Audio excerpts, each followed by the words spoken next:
প্রতিদিন কি মাছ মাংস খেতে হয়? মাঝে মধ্যে আন্ডা পোচ পোচ খেতে হয়। আজকে বাইরে থেকে বাসে এসে দেখি আন্ডা ছাড়া আর কিচ্ছু নেই।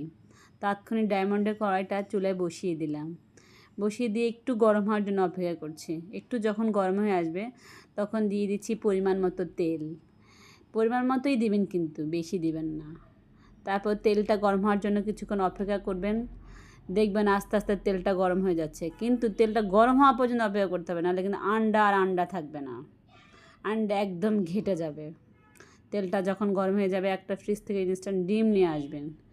ডিমটা এনে পাঠানো পর্যন্ত অপেক্ষা করবেন। তারপর দিয়ে দিবেন চুলায়, দেখবেন একটা শব্দ করছে।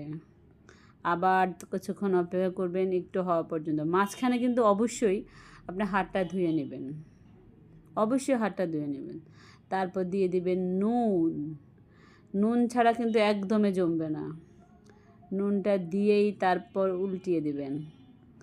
ঘুটবেন না, কিন্তু এখানে মোটেও ঘুটা যাবে না। আমি কিন্তু ফাটিয়ে ফেলেছি, আপনারা কিন্তু ফাটাবেন না।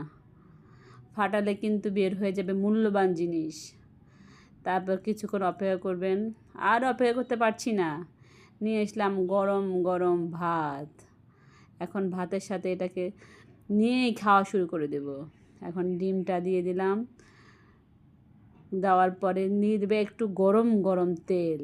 গরম গরম মামা, কি স্বাদ মামা, স্বাদ, সেই স্বাদ মামা, সেই স্বাদ।